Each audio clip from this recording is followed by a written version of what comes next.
va kesakilgan uzr so'rayman hammalaridan. Agar qalbini og'ritadigan gap qilgan bo'lsam, bu Abror Muxtor Ali bo'ladimi, Shukrullo domla bo'ladimi, Rustamjon domla bo'ladimi?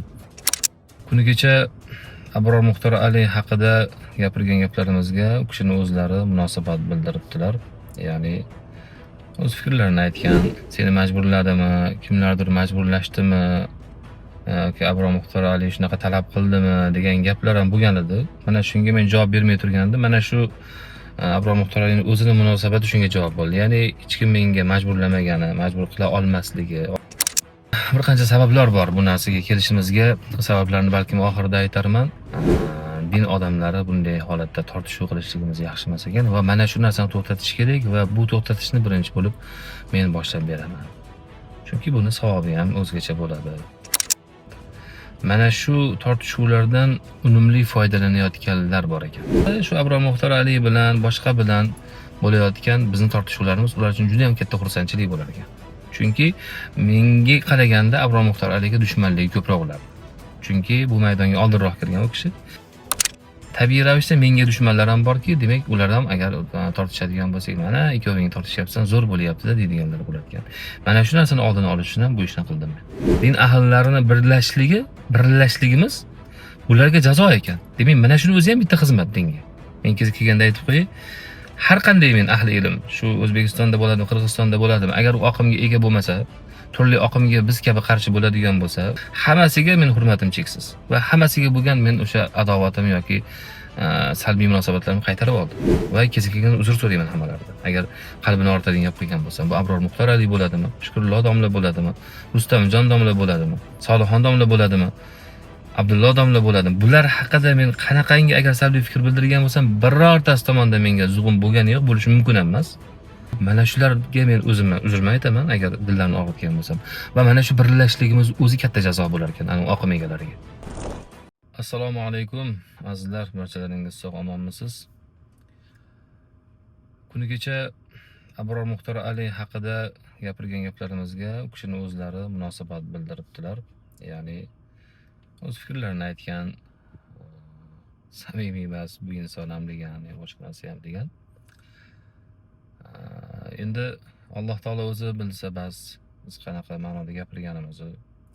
Asosiysi men xursand bo'lgan narsa bu yerda o'sha kommentariylardan kelib chiqadigan bo'lsak, seni majburladimi, kimlardir majburlashdimi, yoki Abror Muxtor Ali shunaqa talab qildimi degan gaplar ham bo'lgan edi. Mana shunga men javob bermay turgandim. Mana shu Abror Muxtor Alining o'zining munosabati shunga javob bo'ldi. Ya'ni hech kim menga majburlamagani, majbur qila olmasligi, odamzod umuman majburlab birorta narsani qildira olmasligini bir isboti bu.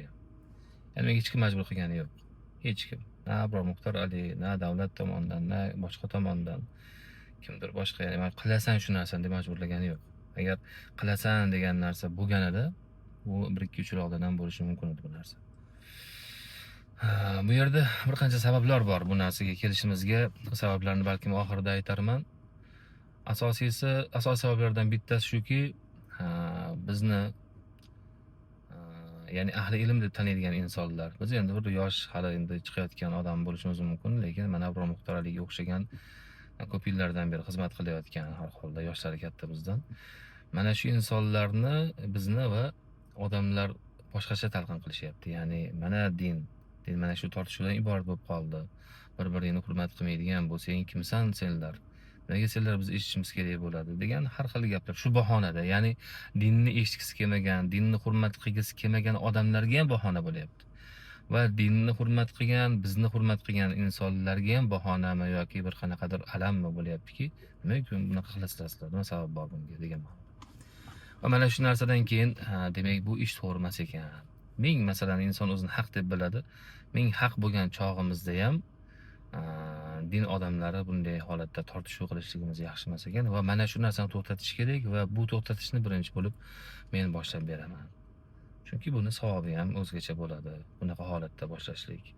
Ayniqsa men haqman deb turgan joyda to'xtashlik ham nohaq bo'lgan taqdirda ham-da u yaxshi tomonlari ko'p buni. O'shaning uchun bu narsani men o'zim boshlab berdim. O'zi ham aytayapti 380 gradus deb. O kishida shunaqa mubolag'alari bor. 180 gradus bo'lishi kerak. Xullas 380 gradus bo'lsa ham o'sha narsaga o'zi ham hayron qolyapti. Demak, menga hech kim majburlamagan ekan. Demak, mendan hech kim so'ramagan bu narsani, men o'zim qildim, alhamdulillah. Bu narsani amalga oshirdim. Bu birinchisi bo'ladigan bo'lsa, ikkinchi holat, mana shu tortishuvlardan unumli foydalanayotganlar bor ekan. Bizning maqsadimiz dinni to'g'ri etkizish. Bizning maqsadimiz turli oqim, adashgan toifalarni qo'pol gapirganda onasini ko'rsatib qo'yish. Ya'ni ularni noto'g'ri yo'lda ekanligini isbotlab berishda. Isbotlab ham berish emasdir, o'sha noto'g'ri ekanligiga munosabatimizni bildira olishlik. Va bularga eng katta jazo, ya'ni to'g'riroq ularga eng xursand qiladigan narsa shu Abror Muxtor Aliy bilan boshqa bilan bo'layotgan bizning tortishuvlarimiz ular uchun juda ham katta xursandchilik bo'lar ekan. Chunki menga qaraganda Abror Muxtor Aliyga dushmanligi ko'proq ulardi. Chunki bu maydonga oldinroq kirgan u kishi. Demak, u kishiga tabiiy ravishda adovatlar, dushman bizga bo'lgan adovatdan ko'ra ko'proq bo'lgan. Demak, u insonga kimdir qarshi bo'lsa, kimdir talashadigan bo'lsa, ularni juda ham olcha bo'lib qolar ekan. Buni men xohlamayman. Bular xursand bo'lishini xohlayman o'sha oqimlarni. Va tabiiy ravishda menga dushmanlar ham borki, demak, ular ham agar tortishadigan bo'lsak, mana ikkoving tortishyapsan, zo'r bo'lyapti-da deydiganlar bo'lar ekan. Mana shu narsani oldini olish uchun ham bu ishni qildim men. Ularga jazo bo'lsin. Ularga jazo bo'lganligi ko'rindi. Kommentariyalarda men hayron qolaman. Ikki xil toifadagi negativchilar bor. Birinchisi ana shunday oqim egalari, har xil itlar. U hizbitmidi, salafitmidi, har xil itlar bor. Ana shularga juda alam qilyapti. Sen nimaga uni yaxshi deysan? U bunday edi, Abror Muxtor Aliy bunday edi-yu. Sen bunday deganding-ku, rostdan shunaqa edi-yu. Nimaga sen yonini olasan deb bechoralarga yomon alam qildi. Men juda xursand bo'ldim. Demak, juda ham joyida bo'libdi bu narsa. Biz ana shuni hech bo'lmasam dinga bizning xizmatimiz mana shu bo'lsin. Din ahllarini birlashligimiz bularga jazo ekan. Demak, mana shuni o'zi ham bitta xizmat dinga. Cha katta ish qila olmaydigan bo'lsak ham, kamida eng kichik narsa mana shu. Biz birlashishimiz. Men kelganda aytib qo'yay, har qanday men ahli ilm, shu O'zbekistonda bo'ladimi, Qirg'izistonda bo'ladimi, agar u oqimga ega bo'lmasa, turli oqimga biz kabi qarshi bo'ladigan bo'lsa, bizdan oldinroq chiqqanmi, keyin chiqqanmi, teng chiqqanmi, hammasiga men hurmatim cheksiz. Va hammasiga bo'lgan men o'sha adovatim yoki salbiy munosabatlarimni qaytarib oldim. Va kelgan uzr so'rayman hammalaridan. Agar qalbini ortadigan gap qilgan bo'lsam, bu Abror Muxtor Aliy bo'ladimi, Shukrullo domla bo'ladimi, Rustamjon domla bo'ladimi, yoki bo'lmasam yana ismlar esimga kelmayapti. Solixon domla bo'ladimi, Abdulloh domla bo'ladimi. Bular haqida men qanaqangi agar salbiy fikr bildirgan bo'lsam, birortasi tomonidan menga zug'um bo'lgani yo'q, bo'lishi mumkin emas. Lekin men o'zim tomonidan bo'lib, mana shularga men o'zim uzrman aytaman agar dillarini og'ritgan bo'lsam. Va mana shu birlashligimiz o'zi katta jazo bo'lar ekan ana oqim egalariga. Jazo berishimiz kerak-ku. Dinga xizmat qilishimiz kerak-ku. Qilamiz. U kattalar qilishyapti ham. Ahli ilmlarimiz. Biz ham xudo xolasa bular ortida ergashib qilamiz inshaalloh. Biz otamizning nasihatlari ham shu bo'lgan. Xizmat qilishimiz kerak. Lekin o'shani eng kichkinasi deb bilaman, balkim yaxshirog'i hamdir. Birlashligimiz. Mana shu birlashligimiz bilan bularga katta bir jazo berdik, xudo xolos deb o'ylayman. Inshaalloh Alloh qabul qilsin bu qilgan amalimizni. Demak, ana shularga juda qattiq zarba bo'ldi. Men bu narsani sezyapman. Kommentariyada ikki xili bor. Birinchisi ana shundaylar, nimaga unday deysan, bunday deysan, deyapti. Bularga ajab bo'lsin deysiz. Va men xursand bo'ldim qilgan ishimdan. Demak, qolganlar ham xudo xolasa, domlalarimiz ham bu narsani tan olib bilsa kerak. Ikkinchisi esa men hayron qolyapman. Odamlarga urush janjal yoqar ekan. To'xtab qolganiga xafa. Nimaga sizlar talashmayapsizlar? Bu talash davom etishi kerak, serialdi bu, seriyasi davom bo'lishi kerak edi-yu. Nimaga biz endi zerikamizmi degandaqa odamlar bo'lyapti. Demak, bularga ham jazo. Ularga ham ajab bo'lsin deyishimiz kerak. Ularga ham jazo. Nimaga senga janjal yoqish kerak? Nimaga senga janjal davom etishi kerak? Sen xursand bo'lmaysanmi? Ikkita inson, u ahli ilm, din ahli bo'lmasin, oddiy odam, ikkita aravakash bo'lsin. O'shani janjali tugaydigan bo'lsa xursand bo'lmaysanmi sen? Xafa bo'lasanmi? Ana shunday odamlar bor ekan. Demak, bularga ham jazo bo'ladi. O'shaning uchun avvalo ko'ruvchilarimiz, kuzatuvchilarimiz va jumladan Abror Muxtor Aliy va bundan keyingi eshitayotgan qolgan domlalarimiz ham bilsinlarki, maqsadimiz shu bo'lgan va bu maqsadga biz erishdik. Niyatimiz shu bo'lgan. Boshqacha narsa bo'lmagan. Samimiyat borasida boshqa narsa bo'lmagan bu yerda. Negativchilarni aytadigan bo'lsak, masalan, men juda maza qilib o'rganim, bizi adminimiz bor.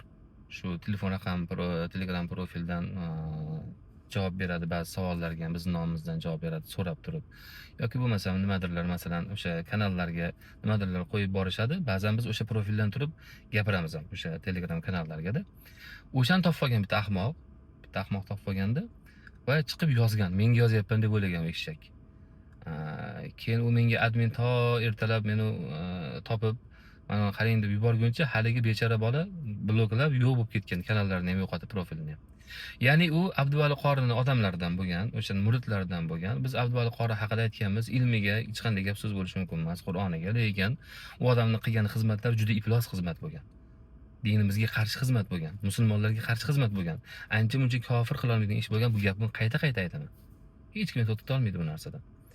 Ana shularga bu qo'shimcha o'zi adam qilgan bu gaplarim. Va qo'shimchasi qarasa, ana shunday oqimlarga Abror Muxtor Ali ham qarshi-ku masalan. Men ana shu inson bilan yaxshi bo'lyapman. Ana shu inson bilan masalan deylik, janjalni, salbiy munosabatlarga chek qo'yyapman. Va bu narsa yana alam qilyapti. Alam qilganligi, ikkita tomondan alam qilganligi uchun menga deb o'ylab turib yozyapti. Asli admin yozayotgan bo'lgan. Sen palon qilaman, piston qilaman, sen mashinada urib ketaman, aytasan anaqa detskiy gaplarda, yosh bola gaplar. Bo'ldi, sen bilan gaplashamiz biz deb, keyin menga uni yozuvlarni tashab, keyin men aloqaga chiqaman desam, yo'q, udaleniy kontent deydimi? Kontakt deydimi? Shunaqa narsa bo'lib qolibdi. Yo'q ekan. U hali polvonlik qayerda qoldi? Polvon, agar sen shu darajada kuchli bo'ladigan bo'lsang, nima uchun borasan? Anaqa qilyapti haligi. Arabcha harfda T yutqi bor, o'shani qo'yib olgan profiliga. O'sha nom bilan chiqqanki u eshshak, ahmoq. Bu sekin aniqlab olish uchun gapni aylantirgan bo'lgan. Admin sekin aylantirib, qarang, kimsan o'zi deb bilib olaychi buni deb, kim bilgan ekan. Oxiri bilgan ham uni kimligi, ma'lum bo'lgan kimligi ham. Bizda ma'lumotlar yig'ilyapti sekin-sekin. Xudo xolasa vaqtida javob ham beramiz inshaalloh. Buni topamiz ham, hali uzrini ham so'raydi. Kimlar gapirtirgan, qanaqa bo'lgan, uni topamiz xudo xolasa inshaalloh. Xullas kalom, gap unda emas, endi bu yerda u aniq bo'lganda buni ham javobini eshitasizlar. Ya'ni ana shularga qattiq zarba bo'ldi-da. Ana shularga juda ham qattiq zarba bo'ldi. Men juda xursandman. Abror Muxtor Ali, siz ham xursand bo'ling bu narsadan. Biz ana shularga qarshi javob bera olyapmiz. Ana shular, endi sizlar katta ish qilyapsizlar. Sizlar masalan o'sha maydonda o'zingiz aytganingizdek ancha ishlar qilyapsiz. Biz hali buni o'ndan birini ham qilganimiz yo'q, balki 100dan birini qilmagandirmiz hali. Menda da'vo yo'q bu narsaga.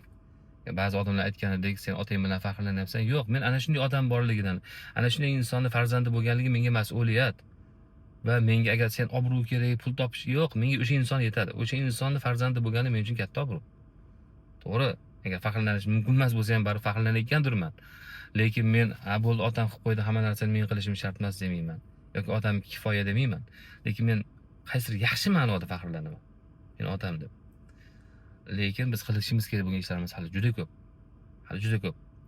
Biz mana ulamolarimiz qilishyapti. Abdulloh domlamidi u yoki bo'lmasam Abror Muxtor Alimidi yoki bo'lmasam o'zini yo'lida hamma. Hamma o'zini yo'lida.